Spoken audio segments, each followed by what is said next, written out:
Good morning everyone. आज हम लोग चैप्टर 19 द कैमल को शुरू करेंगे और इस चैप्टर में हम लोग कैमल के बारे में जानकारी हासिल करेंगे।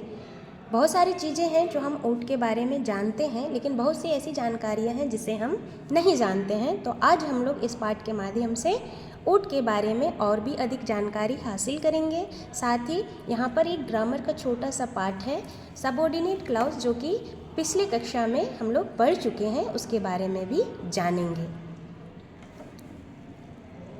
तो चलिए हम लोग शुरू करते हैं। The camel is probably the oldest of domestic animals for people living in desert areas.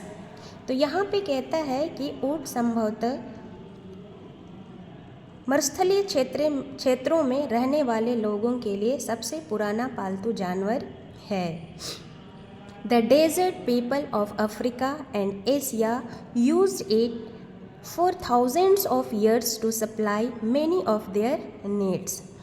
तो यहाँ पे कहता है कि एशिया और अफ्रीका में रहने वाले मरुस्थलीय लोग हजारों सालों से अपनी बहुत सी ज़रूरतों को पूरा करने के लिए ऊँट पर निर्भर करते हैं। मतलब ऊँट से ही अपने बहुत सारी ज़रूरतों को पूरा करते हैं। This is because the camel is well adopted the life in harsh and dry lands. इसका मुख्य कारण है कि ऊँट जो होता है बहुत ही कठोर और सूखी भूमि या फिर वातावरण में भी अपने आप को वहाँ के अनुकूल बना लेता है। तो यहाँ पे कहता है कारण यही है कि ऊँट जो है कठोर और सूखी भूमि में भी, सूखी क्षेत्रों में भी अपने आप को वहाँ के वातावरण के अनुसार अपना जीवन को अनुकूल बना लेता है। इट्स फीट फॉर एग्जाम्पल, इसका पैर, इसका पाँव है उदाहरण के लिए, are broad and can have a steady grip in the sands while the wheels of the trucks get stuck in the sand. यहाँ पे कहता है, जैसे कि एक उदाहरण दिया है कि जब इसके पाँव, जब ये कदम बढ़ाते हैं, जब ये मरुस्थल में चलता है, तो जब हम बालू में या रेत में चलते हैं तो हमारा पैर धंसने लगता है, जिसके कारण ना हम तेज़ी से चल सकते हैं ना ही दौड़ सकते हैं, तुरंत थकान आ जाए। लेकिन ऊँट का पाँव जो होता है वो चौड़ा होता है और गद्देदार होता है, इसलिए जब वह रेत पे अपना पाँव रखता है तो वह उसको बालू जो होता है, रेत जो होता है, उसको वो जकड़ लेता है, उसका पैर को धंसने नहीं देता है। इस तरह से वह आसानी से वहाँ पे चल पाता है। Its eyes have three eyelids in order to keep out sands.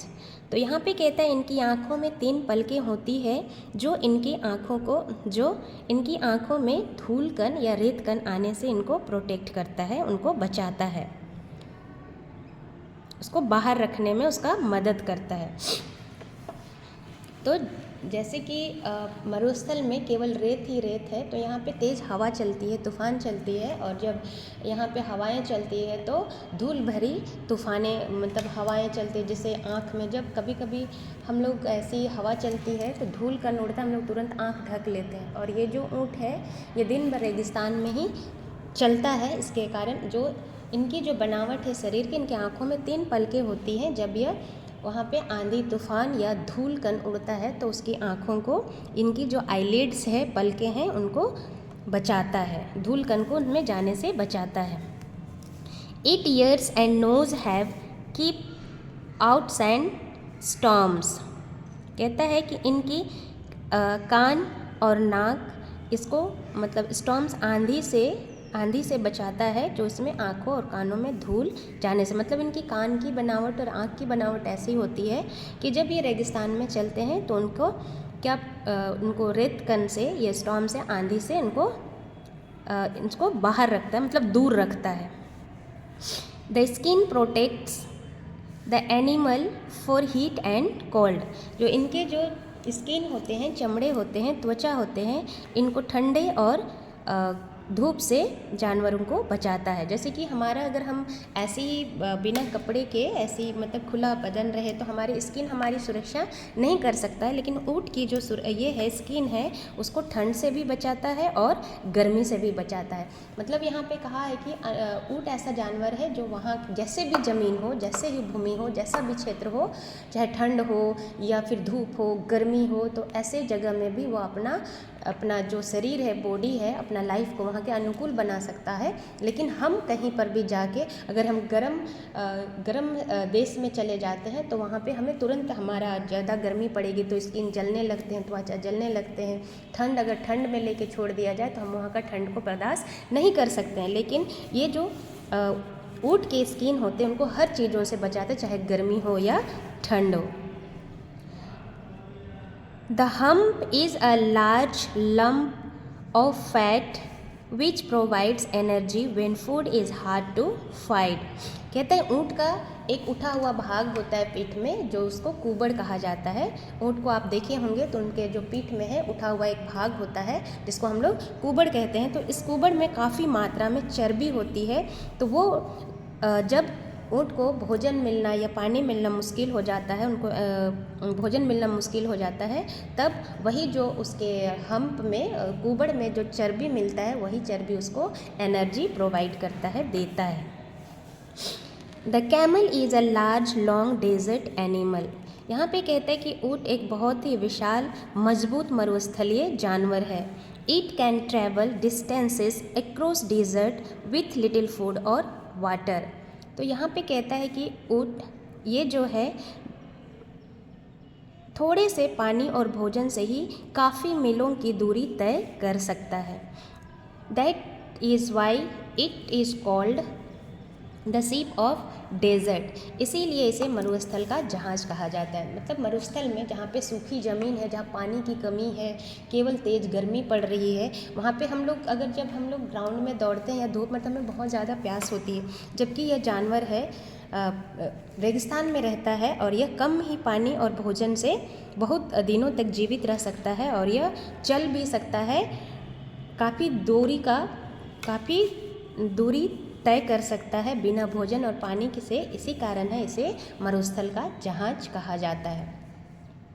People who live in the desert areas of Africa and Asia depend on the camels of most of their needs।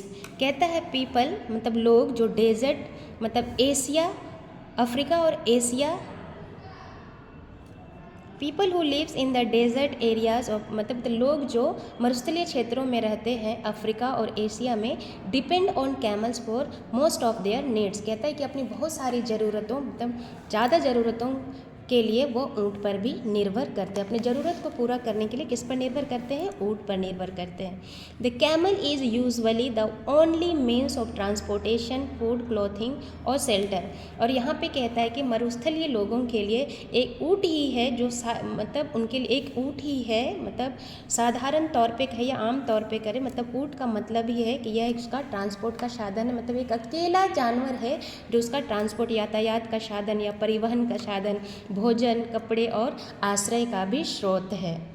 मतलब ऊँट में वो लोग बहुत सारी ज़रूरतों को पूरा करते हैं। जैसे अगर घर नहीं है तो वो ऊँट को भी अपना शेल्टर मान लेते हैं, आश्रय मान लेते हैं, क्योंकि जब उसमें वो सफ़र करते हैं तो ऊपर में जो उनके लिए ये बनी होती है, बैठने की जगह बनी होती है, उसमें लोग वहाँ पे सो भी जाते हैं, आराम से बैठते हैं और उसी से मरुस्थल के लोग वहाँ पे यातायात करते हैं, एक स्थान से दूसरे स्थान पर जाते हैं। भोजन खाना हो, मतलब भोजन की कमी हो गई है, भूख लगी है, कुछ भी नहीं मिल रहा है, तो वो ऊँट को भी अपना भोजन के रूप में इस्तेमाल करते हैं। कपड़े जैसे हो गया, कपड़े के लिए भी, कपड़े बनाना हो तो उसके लिए भी वो लोग ऊँट पर डिपेंड करते हैं, और आश्रय के लिए जैसे कि मैंने बता दिया। It is also a source of food in the desert. कहता है यह डेजर्ट के लिए, मतलब मरुस्थल के लिए, मरुस्थलीय लोगों के लिए यह भोजन का भी स्रोत होता है।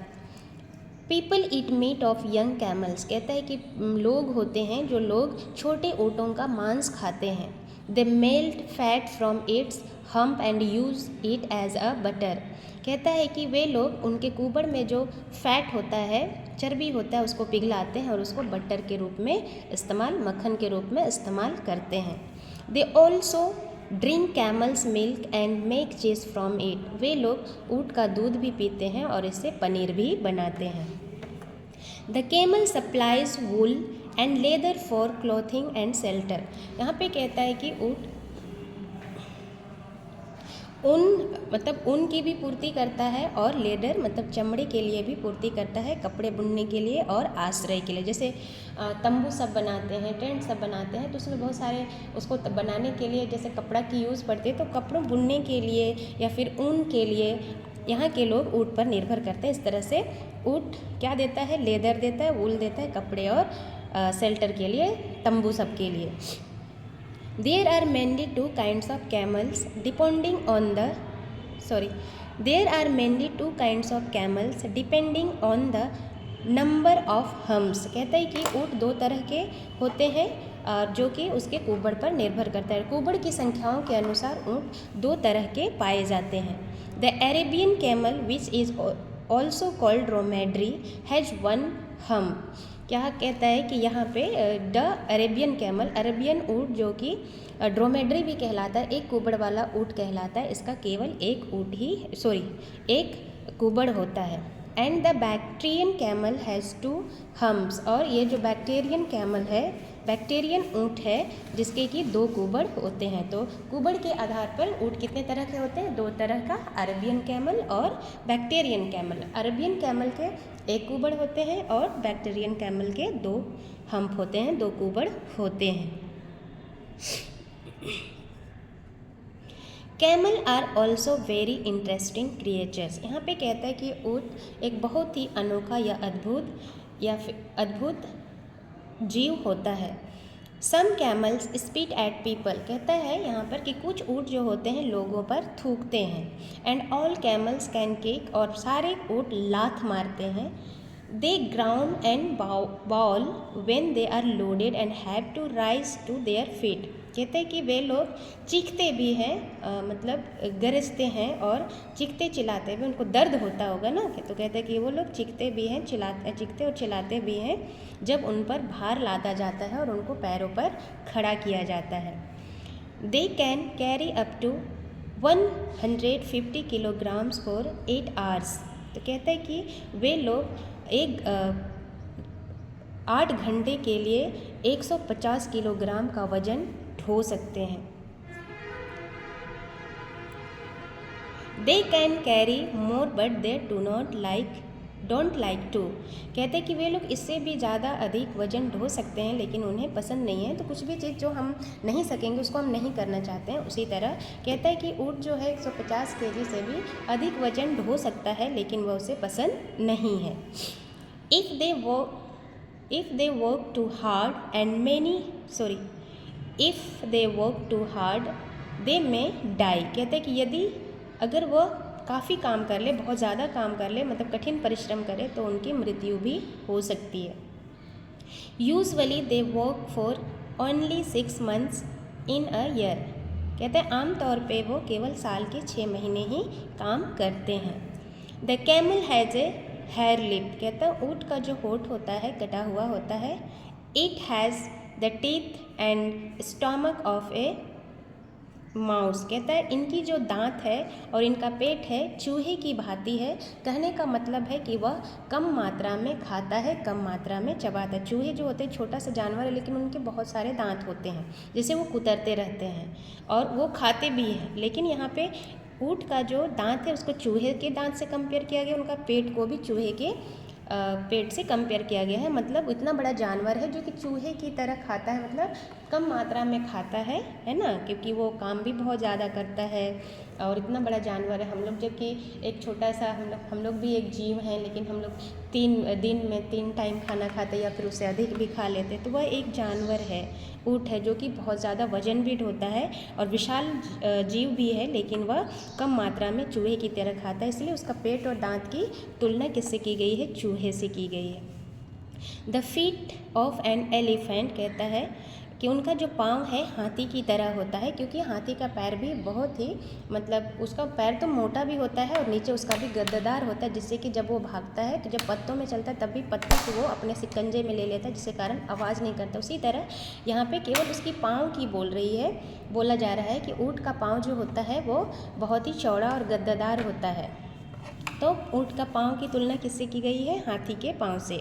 The blood of A bird कहता है कि उनकी शरीर में खून की जो मात्रा है एक चिड़िया एक पक्षी की, मतलब पक्षी एक छोटा सा, उसमें ज़्यादातर खून, जैसे हम इंसानों को लीटर की खून की आवश्यकता पड़ती है उस तरह पक्षियों में उतना खून नहीं होता है। मतलब एक इतना बड़ा जीव है, जैसे हम लोग भी एक जीव है, जब खून की कमी, थोड़ी सी भी कमी हो जाती है तो हमारा मृत्यु के कागार पे आ जाते हैं और हमें बहुत सारा लीटर के हिसाब से हमें खून की आवश्यकता पड़ती है। पर यहाँ पे उसमें उसके शरीर में खून की मात्रा को दिखाया गया है कि एक पक्षी की जितना है। तो मतलब इसलिए इस जानवर को अनोखा कहा गया है, अद्भुत कहा गया है कि उसकी लाइफ जो है, इनका जो जीवन है छोटे से भोजन से चलता है और पैर जो है हाथी की तरह है, उसके शरीर में खून की मात्रा चिड़िया की तरह है। तो इस तरह से इसको अनोखा कहा गया है। The temperature of A snack, और कहते हैं इनके शरीर की जो तापमान होती है वह एक स्नैक के उतना होता है। मतलब स्नैक हमेशा, जो सांप होते हैं वो हमेशा ठंडे जगहों में रहना पसंद करते हैं, जहाँ पे बहुत ज़्यादा ठंड पड़ती है वहाँ पे बहुत अधिक मात्रा में सांप पाया जाता है। और यदि हमें हमारे शरीर का भी एक सही तापमान है, एक स्वस्थ मनुष्य के लिए तापमान की ज़रूरत होती है, जो कितना होता है 37 डिग्री सेल्सियस और 98 डिग्री फ़ारेनहाइट होता है। जबकि यहाँ पे इसको जो टेम्परेचर की ज़रूरत है, बोलते हैं इसको टेम्परेचर कितने हैं, एक सांप की तरह एकदम बिल्कुल ठंड है। इट हैज ए स्वान नेक, इसकी जो गर्दन है वो, उसको किससे तुलना की गई है? हंस की। इसका जो गर्दन है हंस की तरह होता है। And does not have gall bladder, कहता है इनके शरीर में, इनके जो पाचन के लिए पित्ताशय नहीं होता है। It can see with it's I closed, यहाँ पे देखिए ऊँट के बारे में बहुत ही अनोखा जानकारी दी गई है कि यह बंद आँखों से भी देख सकता है। जबकि हम अगर आँख बंद कर ले तो हमें तो दुनिया अंधकार लगने लगेगा, लेकिन यहाँ पे कहता है कि ऊँट अपनी बंद आँखों से भी देख सकता है। It can set its nostrils against the sand, कहता है कि यह अपने जो नथुने हैं, नाथ है, उसको श्वसन तंत्र है, उसको जब आंधी चलेगी, धूल कण उड़ते हैं तो उस समय वह उसको क्या कर सकता है? बंद कर सकता है। मतलब उस जो नस्ट्रिल्स होता है, श्वसन तंत्र होता है, उसको अपनी इच्छा अनुसार खोल सकता है और बंद कर सकता है। It stores water in both the stomach and the hump, कहता है कि यह it stores water in both the stomach and the hump, तो कहता है कि यह पानी को स्टोर, जैसे हमें पानी की ज़रूरत पड़ती है तो हम बड़े बड़े जार में स्टोर करके रखते हैं, लेकिन क्या कहता है कि ऊँट जो होता है अपने पानी को कहाँ स्टोर करके रखता है? स्टोमक मतलब पेट और हम्प, कुबड़ में, दोनों में यह स्टोर करके रखता है। जब पानी की ज़रूरत पड़े तो वह अपना कहाँ से निकालता है? पेट से, और यूज़ करता है पेट से और कुबड़ से। Pure water will intoxicate the camel, कहता है जो प्योर वाटर है, मतलब शुद्ध जल है, वो ऊँट को पूरी तरह से नशे में ले आता है, मदहोश कर देता है। It prefers the most brackish water for the salt in it, कहता है कि यह इसे पसंद है एकदम खरा जल जिसमें नमक की मात्रा ज़्यादा हो। It has long silky eyelashes to protect it from the glare of the sun, तो जब यहाँ पे मरुस्थल में ऊँट जब चलता है तो वहाँ पे तेज़ गर्मी पड़ती है, सूरज की रोशनी तेज़ पड़ेगी, धूल कण है, तो ऐसे समय में कहता है कि इनकी जो आँखें में लंबे लंबे सिल्की पलकें होती है, वो पलकें इनको सूर्य की की जो तेज़ गर्मी से रोशनी से इसे बचाता है, इनकी आँखों की सुरक्षा करता है। It is the only quadruped which does not know swimming, कहता है यह एक अकेला चौपाया जानवर है, 4 पैर वाला जानवर है जिसे तैरना नहीं आता है। मतलब सारे जानवर जैसे कुत्ते हो गए, बिल्ली हो गए, या फिर गाय भैंस हो गया, जब इनको पानी में ले जाए तो ये तैर सकते हैं, लेकिन ये एक ऐसा पालतू जानवर है जो कि पानी में नहीं तैर सकता, इसे तैरना नहीं आता है। Scientist who have spent a life time observing camels confess that they still do not know all about the camels, तो यहाँ पे कहता है साइंटिस्ट जो वैज्ञानिक है, जो पूरा जीवन अपना पूरा लाइफ ऊँटों की देखभाल करने में लगा देते हैं, उन्होंने स्वीकार किया है कि अभी भी उन्हें ऊँट के बारे में पूरी जानकारी मालूम नहीं है। मतलब उनको जितनी जानकारी थी उन्होंने इसमें चैप्टर के माध्यम से बता दिया, लेकिन अभी भी है जो ऊँट के बारे में पूर्ण जानकारी साइंटिस्ट को भी, जैसे ऊँटों के जो साइंटिस्ट हैं उन्हें नहीं मालूम है। जैसे हम मनुष्य के मतलब बॉडी के जो साइंटिस्ट होते हैं, डॉक्टर्स होते हैं, वो मनुष्य के शरीर के एक एक अंग को पढ़ लिया, वो जानता है, लेकिन ऊँट जो है जिसके अंगों के बारे में, ऊँट के बारे में अभी भी ऊँटों का साइंटिस्ट, जो ऊँट के डॉक्टर्स होते हैं, जो उनका जीवन मतलब उनकी देख रेख में उनका जीवन पूरा उनकी जैसे डॉक्टर्स हर चीज़ के डॉक्टर्स होते हैं, जैसे मनुष्य के, जानवर हों, उसी तरह उनका लाइफ टाइम ख़त्म हो जाती है, लेकिन वो ऊँट के बारे में पूरी तरह से जानकारी हासिल नहीं कर पाया है। People weave camels woolly fur into fine clothes and blankets. कहता है कि ऊँट के जो बाल होते हैं, लंबे फर होते हैं, उनसे अच्छे अच्छे कपड़े बुनते हैं, बनाते हैं, और ब्लैंकेट्स, कंबल भी बनाते हैं। They make tent from the long fur of the Bactrian camels. कहते हैं कि वे बैक्टीरियन कैमल के जो लंबे लंबे बाल होते हैं, फर होते हैं, उनसे वो अच्छे अच्छे सुंदर सुंदर टेंट बनाते हैं। The skin of the camels is use to make shoes, bags and saddles. तो कहते हैं ऊँटों के चमड़ों का इस्तेमाल शूज़ बनाने के लिए, जूते बनाने के लिए, बैग्स बनाने के लिए, और सैडल, गद्दे बनाने के लिए भी करते हैं। The dried bones of camels can be use like ivory to make jewellery and utensils.